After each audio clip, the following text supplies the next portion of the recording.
தமிழ்ல ஐடியை அறிமுகப்படுத்தின உங்களோட நூல் பத்தி பேசணும். நீங்க எழுதுற புக்ஸ் பத்தி பேசணும்.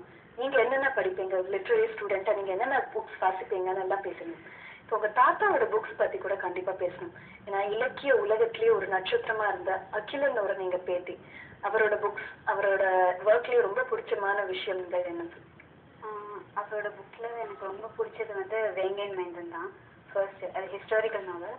அதோடைய மேனேஜ்மெண்ட்டும் சரி, ஹியூமனிடேரியன் அப்ரோச்சும் சரி, ரொம்ப நல்லா இருக்கும். பொலிட்டிக்கல் இந்த ராஜதந்திரம் அது ரொம்ப நல்லா டீல் பண்ணியிருப்பாங்க. நிறைய விஷயம் கற்றுக்கலாம். அடுத்தது வந்து வெற்றி திருநகர், அது மேனேஜ்மெண்ட் தான். அது எனக்கு ரொம்ப பிடிக்கும். அப்புறம் எல்லாருக்கும் தெரியும் சித்திரப்பாவை, அதுதான் வந்து ஞானபீர் அவார்டு வின்னர்.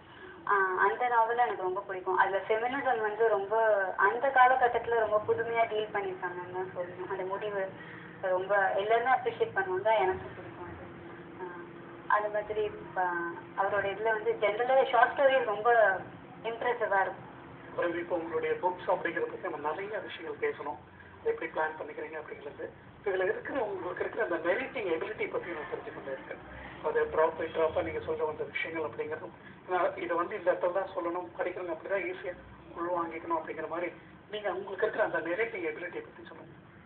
நரேஷன்றது பேசிக்காக வந்து நம்ம நிறைய படிக்கிறதுனால வரதுதான் நினைக்கிறேன். இதை வந்து படிச்சு புரிஞ்சு நான் எனக்கு என்ன எழுதுறனோ அதை வந்து நான் தெளிவாக புரிஞ்சுக்குவேன். நான் எழுதுற அந்த காப்பி, அந்த ரஃப் காப்பி இருக்குறாங்க, அது எனக்கு புரியணும். புரிஞ்சாதான் அது அப்புறம் புக் ஃபார்முக்கு வரணும். அதுல நான் அடிப்படையில தெளிவா இருந்துப்பேன். எனக்கே புரியாது, நான் எழுதக்கூடாது. ஸோ அதனால வந்து அப்படி ஆரம்பிச்சிங்கனாலும் அந்த ஃபார்ம் ஆட்டோமேட்டிக்காக வந்துடும் உங்களுக்கு. இப்படிதான் ஆரம்பிக்கணும், இப்படி ஆரம்பிச்சா அடுத்த ஸ்டெப் இது ஒரு ஏபிசிடி அப்படி போகும். சின்ன சிம்பிள் லாங்குவேஜில் எழுதணும். எவ்வளோ கஷ்டமான கருத்தாக இருந்தாலும் சரி, எல்லா பெரிய பெரிய எழுத்தாளர்கிட்ட நம்ம கற்றுக்க வேண்டியது அது ஒன்று தான்.